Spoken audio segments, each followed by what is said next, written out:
합격 도면에는 계획력이 있더라. 손 긋는 남자 유튜브 첫 번째 영상 시작하겠습니다. 이번 건축사 시험 2교시 불합격자는 끝까지 시청해 주시기 바랍니다. 바로 시작하겠습니다. 지난달에 건축사 시험 합격자 발표가 있었는데요. 합격자는 617명에 합격률은 8.1%를 기록하였습니다. 과목 합격자를 헤아려 보니 2교시 합격자가 930명으로 가장 많았습니다. 이번 2교시는 굉장히 어려웠다는 평이 많았었는데요. 실제로 합격자를 보니 2교시가 가장 많았던 해체였던 것이었습니다. 저도 이번 시험을 아주 열심히 준비하였습니다. 작년에 1교시와 3교시를 합격하였기에 2교시 한 과목만 남은 상태였고 그만큼 의욕도 있었고 심리적으로도 한 과목은 부담이 적었기에 준비에 올인하였습니다. 한 과목만 남은 상태에서 굳이 학원 수강은 필요 없다 생각하여 하지 않았었고요. 대신에 온라인 스터디에 4개월간 아주 열심히 참여하였습니다.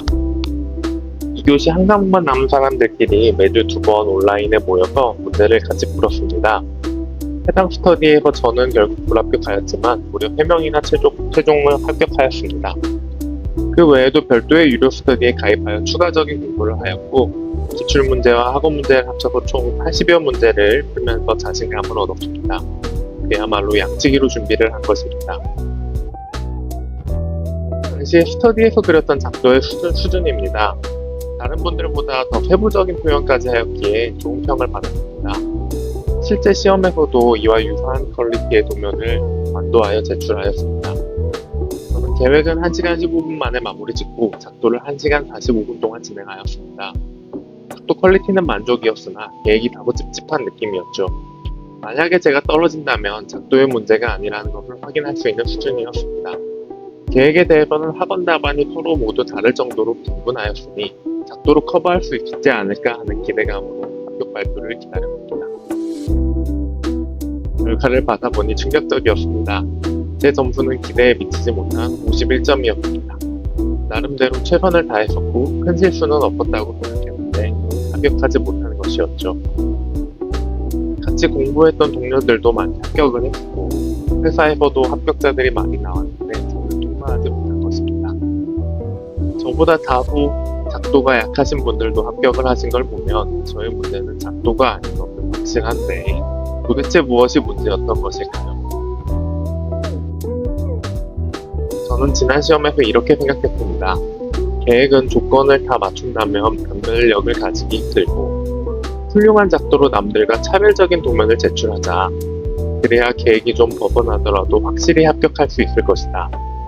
그런데 저의 결과는 불합격이었던 것이죠.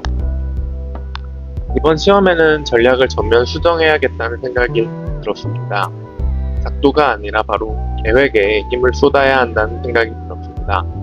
시간 배분도 작도 시간을 줄이고 계획에 충분히 투자하는 방향으로 말이죠. 그런데 훌륭한 계획이란 대체 무엇일까요? 단순히 시간을 많이 쓴다고 훌륭한 계획이 나오는 것은 아닐 텐데 계획의 방향성을 가지고 시간을 많이 쏘는 연습을 해야 된다는 말입니다. 그런데 우리에게는 심각한 문제가 있습니다. 이 시험은 채점 기준과 모범 답안을 모두 공개하지 않는 유일한 시험입니다. 학원에서도 죄다 서로 다른 답안을 정답이라 주장을 하고 있는데 학원의 방향성 특성을 그냥 믿고 의심 없이 따라갈 수는 없는 노릇이고 더군다나 이제 우리에게 시험 기회는 단 3번밖에 남지 않았습니다. 잘못된 방향성으로 공부하다가는 큰일 난다는 생각이 들었습니다. 어떻게 해야 할까요? 이번 시험은 주어진 실과 고려사항이 역대급으로 많았는데요. 실은 1층에 12개, 2층에 13개, 합계 25개가 주어졌고 고려사항은 무려 18개나 제시가 되었습니다. 조건이 너무나도 많았던 만큼 모든 조건을 만족시키는 답안을 금방 만들어내기 어렵고 그와 동시에 계획까지 잘 된 답안은 더욱 만들어내기 힘들었습니다. 저는 네이버 카페와 시험을 본 스터디원들 그리고 다른 지인들을 통해서 점수가 확인된 복귀 도면을 총 26장을 확보하였습니다. 이 시험은 답안이 공개가 되지 않고 심지어 채점 기준까지 공개가 되지 않습니다. 공부 방향을 찾는 유일한 방법은 실제 채점된 답안과 점수를 비교해 보는 것이라고 생각을 했습니다. 이 방법으로 저는 이번 시험을 공부해 보았습니다. 저는 이렇게 각각의 도면이 어떻게 계획을 하였는지 일일이 살펴보면서 주요 특징을 엑셀에 기재하였습니다. 각 조건들에 대한 해석을 어떻게 하였는지와 조건들이 서로 부딪힐 때 어떤 조건을 우선시하였는지를 집중적으로 살펴보았습니다. 답안들은 원작자가 따로 계시기에 본 영상에 그 답안들을 공개하기는 어렵고 저의 스터디에 참석하시는 분들을 대상으로 고득점 답안과 제가 분석한 엑셀 자료를 공유드리도록 하겠습니다. 이제부터 계획의 주요 포인트를 하나하나 살펴보면서 불합격 도면과 합격 도면 그리고 고득점 답안은 어떤 차이가 있었는지 말씀드리겠습니다. 가장 먼저 제가 주목한 것은 건물의 형태입니다. 이번에 합격 답안들, 특히 고득점 답안들을 보면 확실히 느낀 것은 굴곡을 최소화하였다는 것입니다. 1층은 주차 공간 확보를 위해서 일부 깎인 메스 형태가 나오지만 딱 한 번 정도 꺾인 역 니은자로 깔끔하게 정리한 답안이 점수가 잘 나왔고요. 2층은 장애운 요소가 없었기 때문에 직사각형의 가까운 형태가 대부분이었습니다. 불합격 도면은 공통적으로 이 메스 형태가 이렇게 울퉁불퉁한 부분이 더 많이 발생했다는 특징이 있었고요. 수많은 조건들을 맞추다 보면 매수를 조금 포기하는 계획이 나오기 쉬운데요. 이렇게 최대한 깔끔하게 정리하는 것이 좋다는 생각이 들었습니다. 그 이유는 에너지 절약 설계 기준 때문이기도 한데요. 최적에 대한 외피 면적의 비 또는 연면적에 대한 외피 면적의 비는 가능한 작게 한다는 조언이 있습니다. 요철이 있거나 길쭉한 형태는 에너지 손실이 크기 때문이고요. 예전에 기출문제를 풀 때는 중정을 만드는 조건이 자주 나오곤 했었는데 최근 기출문제에서는 잘 나오지 않는 이유라고 보여집니다. 따라서 에너지 손실의 관점에서도 직사각형, 특히 정사각형에 가까운 깔끔한 매수가 제일 유리하다는 것을 알 수 있었습니다. 두 번째로 제가 비교해 본 것은 주차 구획을 어떻게 계획하였는지입니다. 주차장의 조건은 총 6대에 그 중에 한 대는 장애인 전용 주차로 주어졌고 진입 방향은 8m 도로에서 진출입하고 지상 1층에 배치한다고 주어졌습니다. 특이한 것은 세로로 2대를 접하여 배치할 수 없다고 배치가 되어 있었습니다.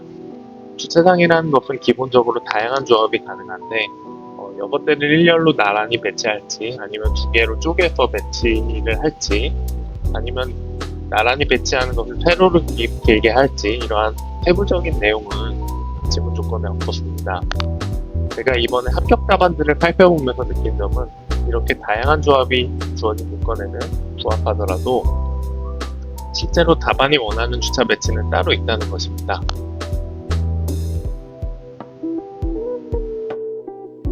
합격 도면의 배치를 보면 고득점 답안에서는 일렬로 배치된 형태가 가장 많았었고 그 외에 합격 도면에서는 4+2로 수직 배치가 많았습니다. 수많은 조합이 가능하지만 이렇게 2가지 정도로 정리가 되는 건데요. 이유는 앞서 설명했던 매스의 형태와 관련이 있습니다. 정방형에 가까운 매스를 만들어내려면 주차장이 어쩔 수 없이 가로로 나열이 되어야 합니다.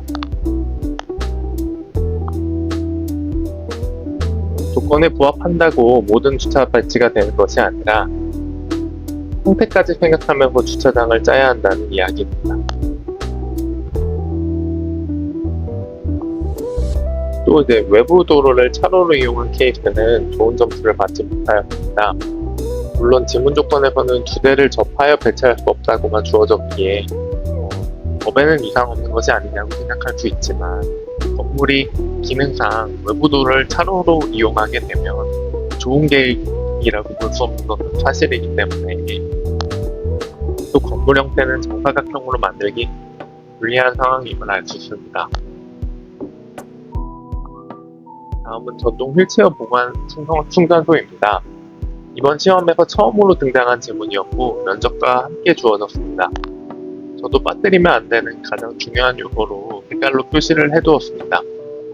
대부분의 사람들이 노력은 하지 않았습니다. 다만 계획에서 차이가 좀 발생을 하였는데요. 주차장과 이제 연계하여 설치한다는 조건으로 단순히 인접하게만 설치한 답안이 있는 반면 주차장에 영역에 배치시키고 주차장과 합쳤을 때 이렇게 직사각형으로 딱 떨어지게 계획을 깔끔히 해준 답안이 있었습니다.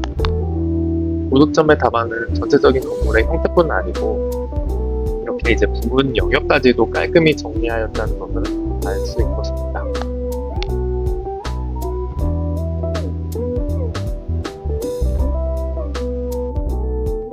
다음은 샤워 탈의실입니다. 샤워 탈의실은 사용 동선을 고려하여 계획한다고 되어 있습니다.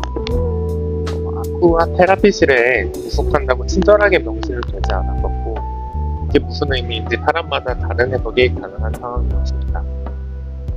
결론은 부속실로 이렇게 처리하는 답안들이 모두 합격한 것으로 확인이 되었습니다. 각 실의 기능을 잘 생각해보고 부속실로 처리하는 것이 기능상 유리하다면 조건에 주어지지 않았더라도 관한이 부속실로 처리하는 것이 바로 계획력이라는 생각이 들었습니다. 다음은 하나의 영역이라는 조건입니다. 이번 시험에서는 1층과 2층에서 각각 2번이나 하나의 영역이라는 조건이 주어졌는데요. 사람들을 가장 헤매게 만들었던 질문이라고 할 수 있습니다. 먼저 이제 1층을 살펴보면 1층에서 하나의 영역은 크게 어렵지 않았던 것 같습니다. 공동거실을 중심으로 식당, 주방, 어른심 방으로 이렇게 뿌려주는 형태로 잘 계획을 해주셨다면 대부분 합격 보면은 이렇게 이제 계획을 잘 해주셨는데요. 공동거실을 이제 통과동선으로 처리해 주셨다면 합격을 하였습니다. 그 중에서도 이제 고득점 도면의 특징은 하나의 영역에 해당하는 실들을 이렇게 박스 형태로 잘 정리를 해주셨다는 점이고, 그렇게 이제 영역이라는 개념은 이렇게 박스 형태라고 암기해 주시면 좋겠습니다. 또 하나 이제 주목할 만한 점은 공동거실의 출입문입니다. 공동거실의 문의 설치 여부는 주어지지 않았지만 기능상 이제 문을 만들어주는 것이 적합하고, 특히 고득점 답안의 경우에는 공동거실로 이제 출입 시 신발을 벗을 수 있도록 현관 영역까지 표시를 해주는 이제 센스를 잘 발휘해주신 동문들이 고득점 도면으로 합격을 하셨습니다. 다음은 2층에서 하나의 영역입니다. 학원 3사의 답안이 모두 제각각이었는데 활동실을 통과동선으로 할 수 있는지에 대한 해석의 차이가 발생했습니다. 합격자의 복귀도면도 제각각의 구성입니다. 그만큼 해석이 다양하게 열려있는 조항이었고 수험생들을 미궁에 빠뜨린 가장 큰 조항이었습니다. 이번에도 고득점은 3개 이상의 실과 놀이 데크를 묶어서 이렇게 사각형의 박스 형태로 정리를 하였습니다. 다시 한번 외워보겠습니다. 영역이라 함은 이렇게 네모나 박스 형태를 의미한다고 생각을 해주시면 좋겠습니다.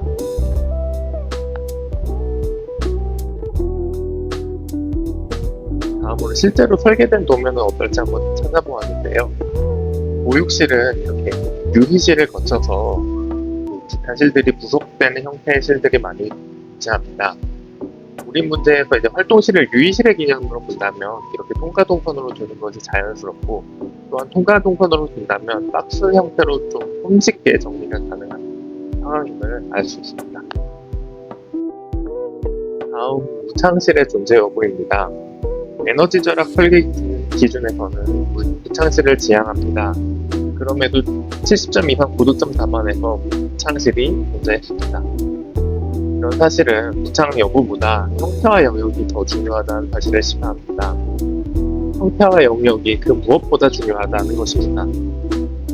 무창을 만들더라도 정리된 형태와 영역으로 계획을 해야 합니다. 단 마음에 걸린다면 천창을 기입해주는 센스를 발휘해 주신다면 더 좋겠습니다.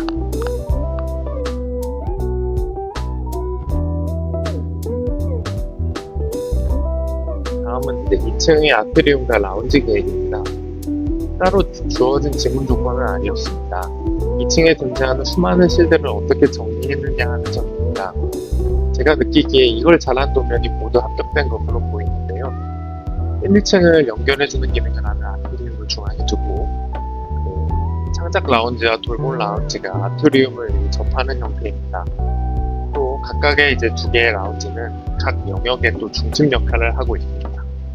이렇게 실과 공간 그리고 보이드까지 느껴 질서가 잡혀있는 모습을 바랬는 게 출제자의 의도가 아닌가 하고요. 저는 이제 합격을 가는 핵심은 이러한 이제 공간 위계를 어떻게 잘 설정을 하였는가에 따라서 결정이 되었다는 느낌을 받았습니다. 마지막으로 이제 화장실과 코어를 체크해 보았습니다. 결론은 사실상 큰 영향을 주지 않았다는 점입니다. 코어를 중심으로 가던 외주부로 가던 합격은 모두 되었고 1, 2층의 화장실 위치가 서로 멀더라도 상관이 없었습니다. 화장실을 무창으로 해도 합격이 되었고 심지어 어떤 70점대 고득점 동료는 1층의 화장실을 생략을 하였습니다. 이러한 점이 시사하는 점은 소소한 위치는 별로 중요하지 않다는 점입니다. 전체적인 형태와 영역을 얼마나 잘 정리하였는가, 그리고 각 실의 위계를 어떻게 정리하였는가, 이 두 가지가 핵심이었고, 부수적인 것은 조금 잘못되거나 심지어 누락되어도 고득점이 가능하였습니다. 그럼에도 고득점 답안의 코어 위치는 동일했던 사실이 있었는데요. 에너지 절약 설계 기준에 따라 북향에 위치하는 것이 정석이라는 것을 알 수 있었습니다. 제가 오늘 살펴본 사항들을 다시 요약해 드리겠습니다. 핵심은 바로 계획력입니다. 건물은 직사각형으로 또 건물의 영역, 하나의 영역 또한 박스 형태로 무엇보다 중요한 것은 공간의 위계에 따른 영역들을 얼마나 잘 정리하였는가가 핵심이었고 지금 말씀드린 것들이 바로 계획력이라는 것입니다. 무창 여부, 코어 화장실은 부차적인 것으로 보시면 되겠습니다.